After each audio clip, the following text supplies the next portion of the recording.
श्यामा जी श्यामा श्याम अपना वासा है निज धाम।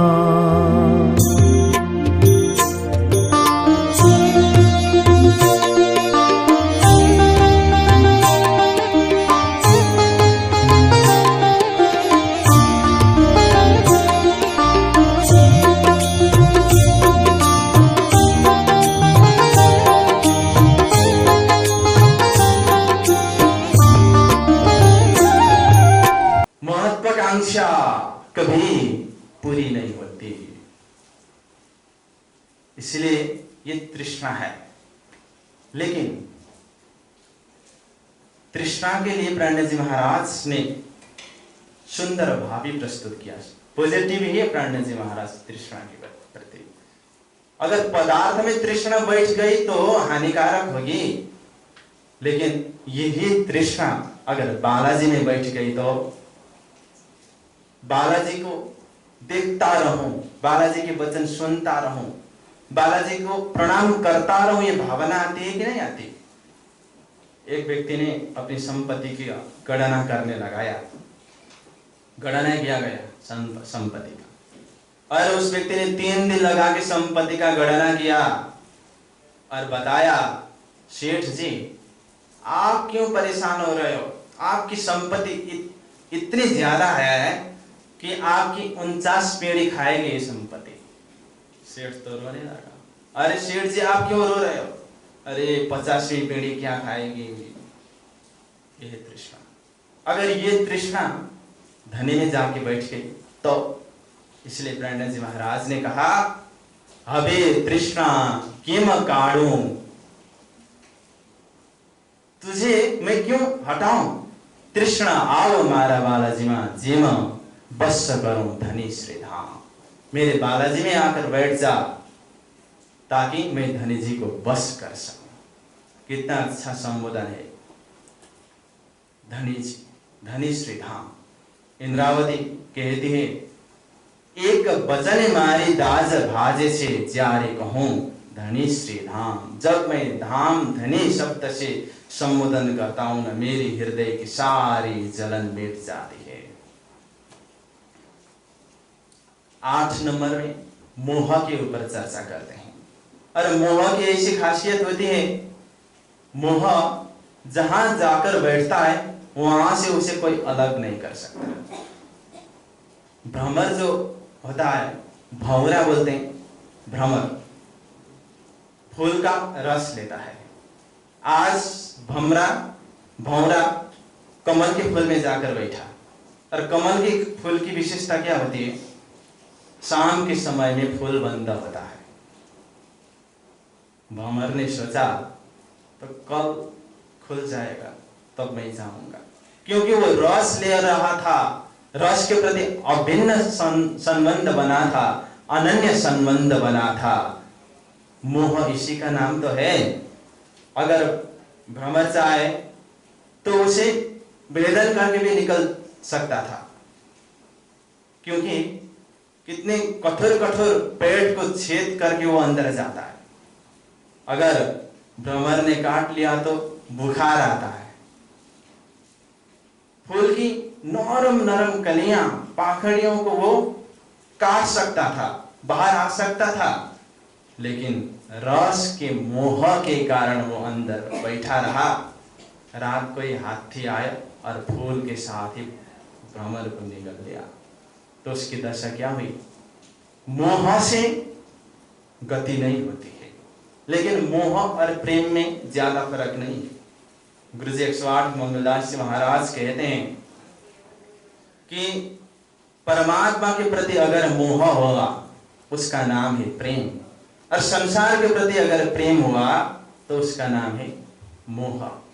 पदार्थ के प्रति जो संबंध बनता है वो मोह है, परमात्मा के प्रति अगर संबंध बन गया तो वो प्रेम है।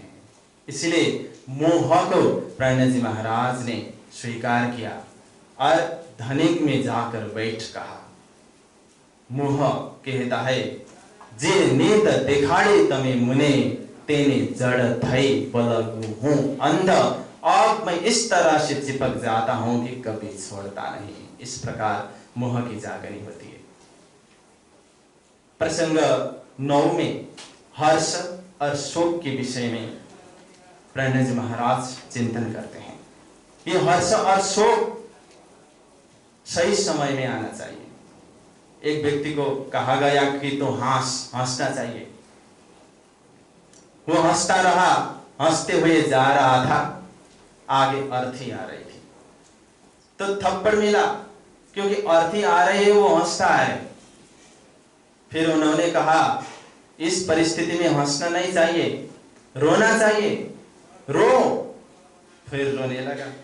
आगे गया तो शादी की बारात आ रही थी, उत्सव मनाया जा रहा था, वहां जाकर रोने लगा। वहां पर भी उसको थप्पड़ मिला, क्योंकि जो सही समय में करना चाहिए था, सही समय में वो अगर नहीं किया तो थप्पड़ का भागीदार बनना पड़ता है। इसलिए प्रणय जी महाराज कहते हैं कि धनी मिले तो हरखन आव्यो, चाले शोकन आव्य निर्वाण। धनी मिल गए तो हर्ष नहीं आया, चले गए शोक नहीं हुआ। इसलिए हवे आबो तमे खरी नींदमा, सच्ची वस्तु में तो आ जाना। जब धनी मिलेंगे ना तो हर्षित हो जा, जब धनी चले जाएंगे तो शोक कर। प्रैक्टिकली देखें तो कल जवाई दामाद आने वाले हैं, कितना हर्ष होता है। और पिताजी बोले कल गुरुजी आने वाले हैं, तो शोक होता है। ये तो सच्ची नींद नहीं हुई, सच्ची नींद में नहीं आया। इसीलिए हवे आवो तमे खरी नींद में, सच्ची वस्तु में तो लो आ जाना, हर्ष और शोक। प्रसंग 10 में कहते हैं मद मत्सर अहमेव अहंकार। इसी प्रसंग में 3 गुण के ऊपर चर्चा की गई है। मद मत्सर अहमेव अहंकार। मद मत्सर अहमेव अहंकार, तमे दौड़ किधी संसार। फीट फीट गुण घोड़ा एवा बलिया, तमे बिछुह पाड्यो मारे आधार। तमे बिछुह पाड्यो मारे आधार। मद मत्सर अहमेव अहंकार। मद यानी कि उन्मत्तता, मस्तीपन। जैसे बोलते हैं ना, धन का मद, यौवन का मद। और मद जब शब्द का प्रयोग होता है तो बोलते हैं मदमस्त हाथी, बोलते हैं कि नहीं। तो मद शब्द हाथी के लिए लागू किया गया, यूज में आया। कैसा अहंकारी हाथी नहीं बोलते हैं, मदमस्त हाथी बोलते हैं। इसलिए अगर मद आया तो हम भी जानवर के समान हो गए। दूसरा है अहंकार। अहंकार किसको प्रिय लगता है? किसी को प्रिय नहीं लगता। अहंकारी के साथ रह सकते हैं, थोड़ी देर समय भी अहंकारी के साथ हम रह नहीं सकते, लेकिन अभिमान और स्वाभिमान में ज्यादा फर्क नहीं है, थोड़ा ही फर्क है। जैसे उदाहरण के लिए, मैं अच्छा भजन गाता हूं, ये स्वाभिमान है, लेकिन उसी में मैं ही अच्छा भजन गाता हूं, ये अभिमान हुआ। थोड़ा ही फर्क है। अभिमानी को भी श्रद्धा मिलती है, सम्मान मिलता है, और विद्वान को भी सम्मान मिलता है, श्रद्धा मिलती है। लेकिन अभिमानी अहंकारी की श्रद्धा कैसी होती है? फोड़ा की तरह होती है। फोड़ा को हम भी सम्मान देते हैं कि नहीं देते? और फोड़ा आया तो शहद लगा के बहुत केयर करके रखते हैं, ना तो वो दिखाना बनता है ना कहना बनता है, ऐसी जगह भी आता है। लेकिन अंदर क्या भाव होता है? जब ये पकेगा ना, मैं आंख निकल दूंगा, ऐसा भाव होता है कि नहीं होता है? हाँ, अहंकारी के लिए सम्मान इस तरह का ही होता है। डॉक्टर को भी हम बहुत सम्मान देते हैं, डॉक्टर साहब आगे पीछे दौड़ करते हैं। डॉक्टर को सम्मान देने का मतलब क्या होता है? कि अपना जो मरीज है उसकी इलाज अच्छी हो, ये भाव होता है कि नहीं होता है? तो अहंकारी का सम्मान भी ऐसा ही होता है। और ईर्ष्या, मत्सर शब्द आया। मत्सर यानी कि ईर्ष्या। ईर्ष्या और आग में ज्यादा फर्क नहीं है। आग शरीर को जलाती है, ईर्ष्या अंतस्करण को जलाती है, लेकिन दोनों आग तो आग ही है। और इसको फिराना है तो पंडित जी महाराज किस तरह से फिराते हैं? मौत को मद होना चाहिए, लेकिन किस चीज में? मेरे पास राज्य है, ये मद होना चाहिए। मेरे पास गुरु है, ये मद होना चाहिए। मैं प्रणामी हूं, ये मद होना चाहिए। I am proud of being तारतम होल्डर, ये मद होना चाहिए। और ईर्ष्या, ईर्ष्या भी होनी चाहिए। जैसे सदगुरु महाराज ने 26 साल में सारे धर्मशास्त्रों की खोज पूरी की थी। मैं तो 27 साल का हो गया हूं। ये भी ईर्ष्या है कि नहीं है? लेकिन ये ईर्ष्या सात्विक ईर्ष्या है।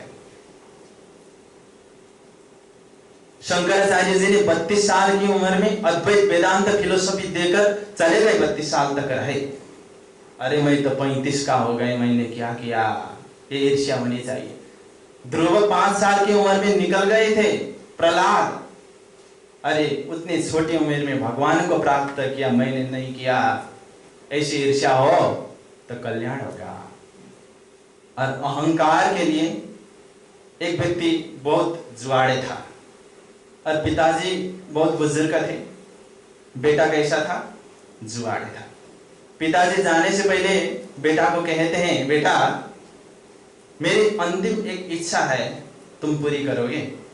अंतिम इच्छा है, ठीक है, क्या है इच्छा बताइए? मेरे मरने के बाद तुम ऐसा करना, सबसे बड़े जुआड़े से अर्थी उठाना। बेटा भी जुआड़े ही था, तो जीवन भर उपदेश दिया तो नहीं लगा था, तो लास्ट में कहा कि बेटा सबसे बड़े जुआड़े से मेरी अर्थी उठाना। पिताजी गुजर गए। जब अर्थी उठाने का समय आया, और बेटा ने कहा आप में से सबसे बड़े जुआड़े कौन है, कृपया आगे आ जाए, अर्थी उठानी है। एक व्यक्ति गया और कहा मैं सबसे बड़े जुआड़े हूं। तुमने क्या किया? मैंने जुआ में पूरा जमीन बेच दी। दूसरा आया, इससे बड़ा जुआड़े तो मैं हूं, क्योंकि मैंने जमीन के साथ में घर भी बेच दिया। तीसरा व्यक्ति आया, नहीं नहीं मैं और बड़ा जुआड़े हूं। अरे तुमने क्या किया?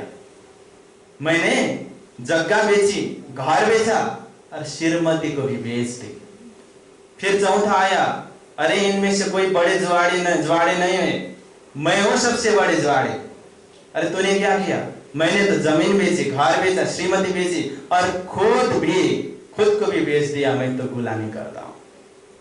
जो बेटा था ना, उसने क्या किया? अरे तुम सब भाग जाओ, तुम सब निकम्मे हो। भगा दिया बेटा ने। उसी समय उसने निर्णय लिया कि मैं जुआ कभी नहीं खेलूंगा, क्योंकि ये तो बर्बादी का कारण है। इस तरह से जागनी होती है। अहमेव अहंकार। तुम सबकी जरूरत मुझे नहीं पड़ेगी बोलना भी तो एक अहंकार है, लेकिन उस अहंकार से कितना अच्छा काम हुआ। प्रसंग 11 में सहज और स्वभाव, दो गुणों के विषय में चर्चा करते हैं। और ये सहज स्वभाव के विषय में प्रणय जी महाराज कहते हैं, तुम सहज स्वभाव में मुझसे मिले, लेकिन खोटे भाव से मिले, यानी कि कपट भाव से मिले। इसलिए धनी और मेरे के बीच में तुम लोगों ने पर्दा डाल दिया। लेकिन मैं जानता हूं तुम नौजवान हो, जिनके पक्ष में तुम जाकर खड़े हो जाते हो ना, उसकी जीत निश्चित होती है। जैसे कृष्ण अर्जुन के पक्ष में खड़े हो गए तो अर्जुन की जीत हुई। सहज स्वभाव में ऐसी खूबी होती है। और सहज स्वभाव के लिए कहते हैं, तुम बालक की भांति धनी के साथ प्यार कर, क्योंकि बालक का हृदय निर्मल होता है, कोई कपट नहीं होता है। और किसी का कहना मत मान। एक बालक भी किसी का कहना नहीं मानता, जो अपनी इच्छा है उसी के हिसाब से खेलता है। इसलिए तो अक्षर ब्रह्म आप अपनी इच्छा सो प्रकृत शब्द आया कि नहीं आया प्रकटवाणी में। बाल चरित्र में ऐसा होता है। इसलिए सहज स्वभाव के लिए कहते हैं, शेष स्वभाव ये कह कर जाते हैं कि पूर्व पास दई रंग चोलनो पाड़ू पटोले भांत। ठीक है, अब मैं धनिक से प्यार करूंगा, धनिक को हृदय में बिठाऊंगा और प्यार की लाल रंग इस तरह से मल दूंगा कि वो रेशमी वस्त्र की भांति अमेठ हो जाएगा। ये शेष स्वभाव की भाषा है। प्रसंग 12 में ममता के ऊपर चर्चा करते। ममता यानी कि उसी के प्रति चिंतनशील रहना, उसी को सर्वस्व मानना ही वास्तव में ममता है। ममता माँ के पीछे जुड़ जाती है। माँ की ममता बोलते हैं ना, बच्चा के प्रति कितना चिंतनशील होती है माँ। इसलिए ममता को प्रणय जी महाराज कहते हैं कि तू मेरी सहेली बन जा।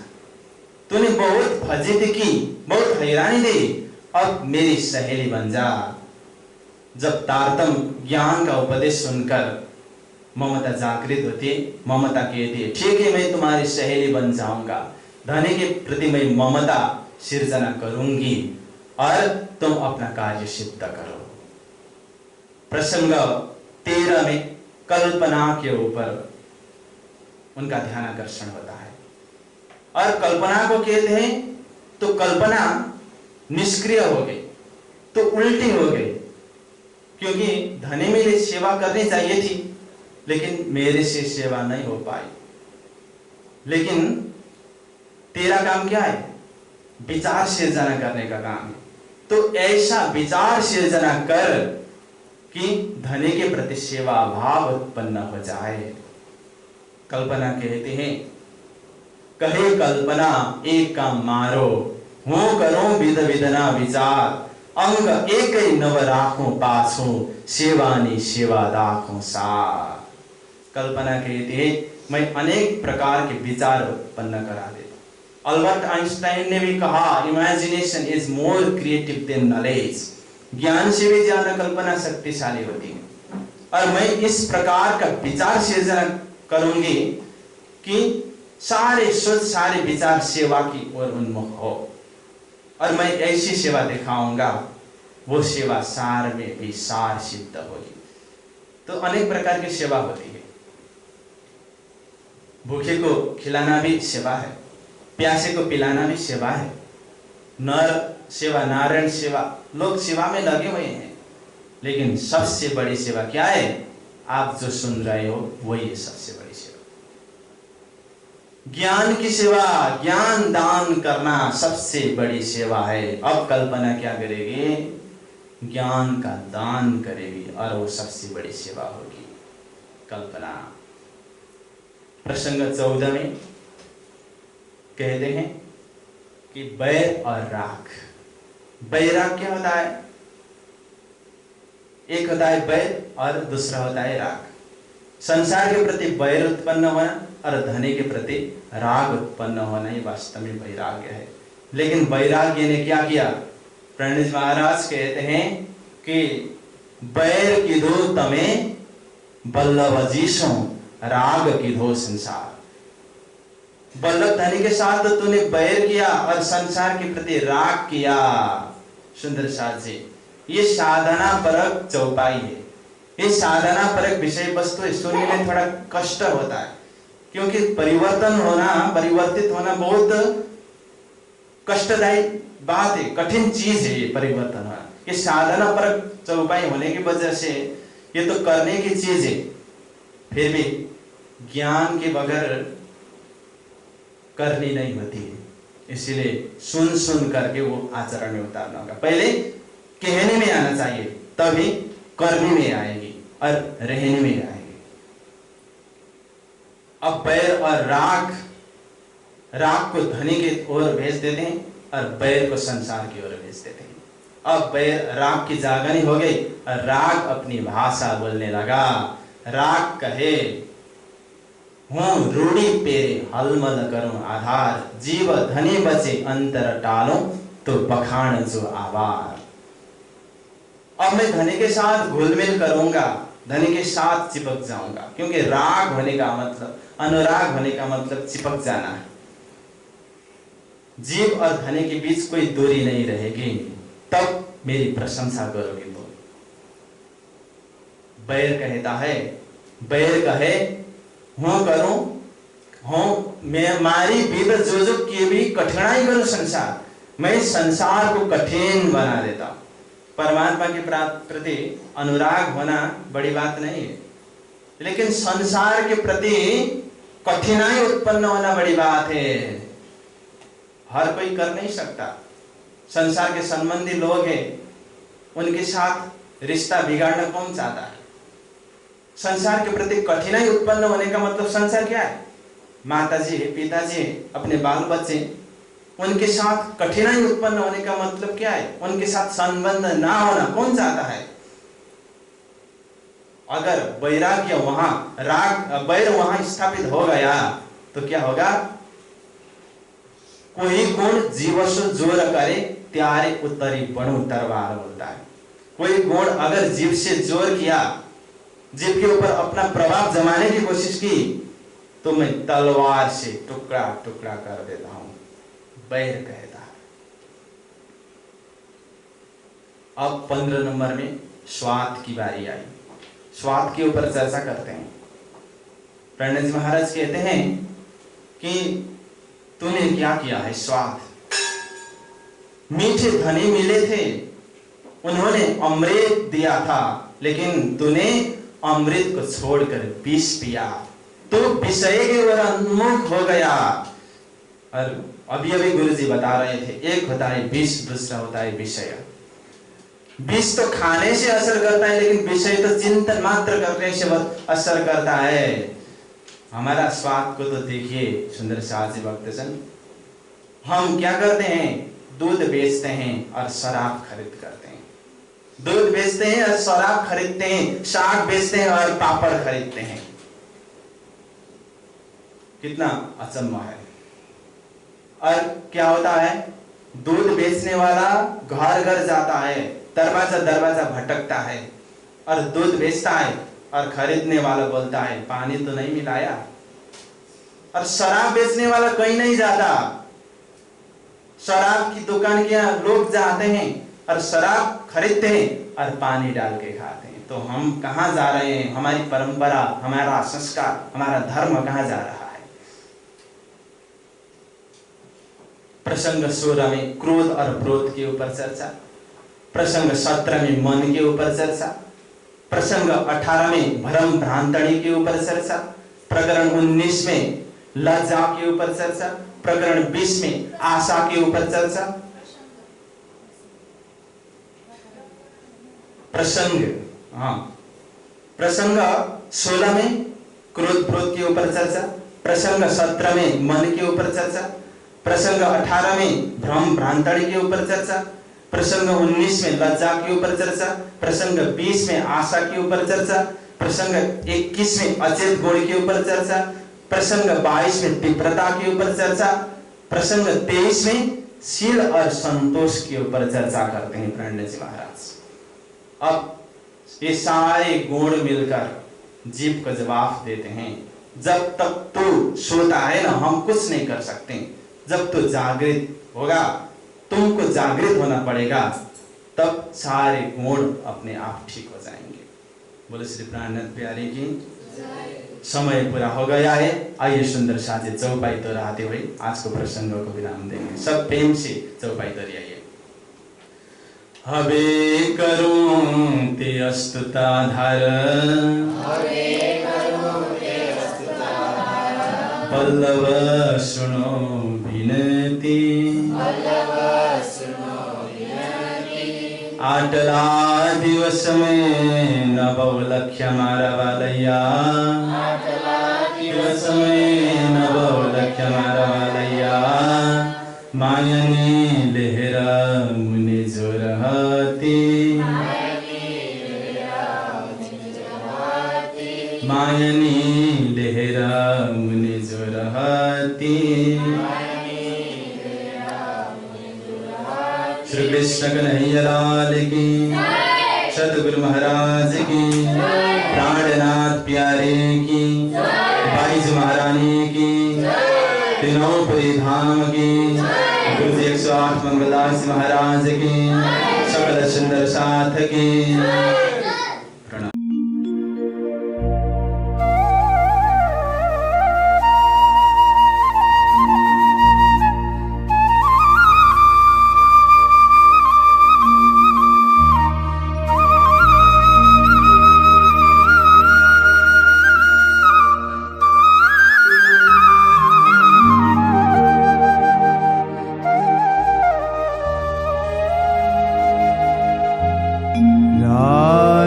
श्यामा जी श्यामा श्याम अपना वासा